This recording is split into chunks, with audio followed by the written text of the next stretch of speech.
Uzun yiğiledon dersen bunu zeyat göster işte doğrusu. Buna da kol. Ya sen bir merde çiçek göreceğim. Yaxşı bunu kol. Hava yanı yerleri ne kadar çaldı? Ya mazası Bu duka mesela bu işe düşüyor. Bütün ezemezsin. Seni? Bunu sesi göbek çiçek bunu. Vay Bu bu. bunu yedirelim ki. bunun arasına koyup yesen Arkadaşlar gitemezsin. siz gibi kendim onu doğru ağzı ne yaparım zor yapar. Komentere yazdınlar rastırım yedire şöyle. Yüzüne karanlık mı? Yüzüne. Göğsüne ha? Gülüşünü karan mı? Sen de var ya. Beş adam var kan sen de ara gene. Vatan dahili.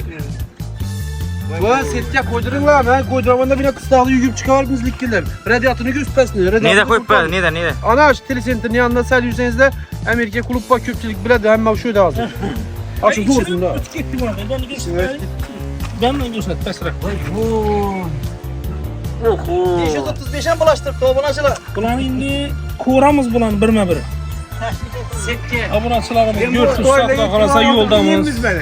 Söyleyip duralım. O biz hem iyimiz. Hem iyimiz. Hem iyimiz bunu. Hadi. Şimdi bana gelmeyin.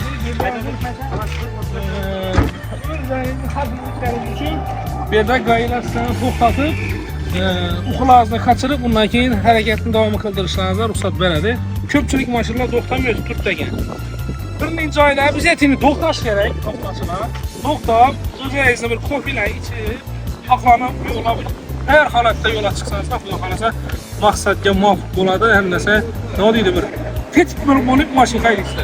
Canamazının yoldamız Savaş taksibilen birgelikte saat uyuşturganımız, temadamız kanalında sizə hadişiyat dursanız da xuda qalasa en zor caylarını göstərişə hərəkət qılamız. En zor yerlərini, yaxşı dəm aladığın caylarını Kengi videoda görədilər, kengi video. Kengi videoda əlbəttə şu caylarını sizlərə göstərib koyup varamız. Bunun için ise bizə paddeş gətirib, like basıb, kommentariya yazmışlar bütün olanı. Temadamız kanal sizlərlə birgelikte uzaklaşmanda. Mazalı tipte tamam şeyde çıkış şertemez. Üzerimizde masa boladı. Karar. Şeyde çıkan hazır ahırkı misal var kendinizin çözüm pulge yok artık kendi yüzeyiz. Nişan sayım 700 yeter. $700 yeter mi?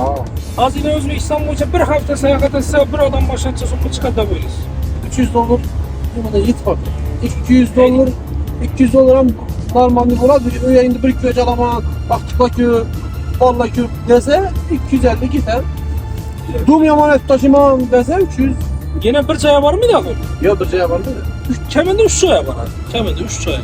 300 olur zakonu ya bak ha. Bizim üzerimizde dem alsın. Keyin ana üzerimizde dem alıp koyup şeyde çıkıla var hadi hasta. Doğru mu?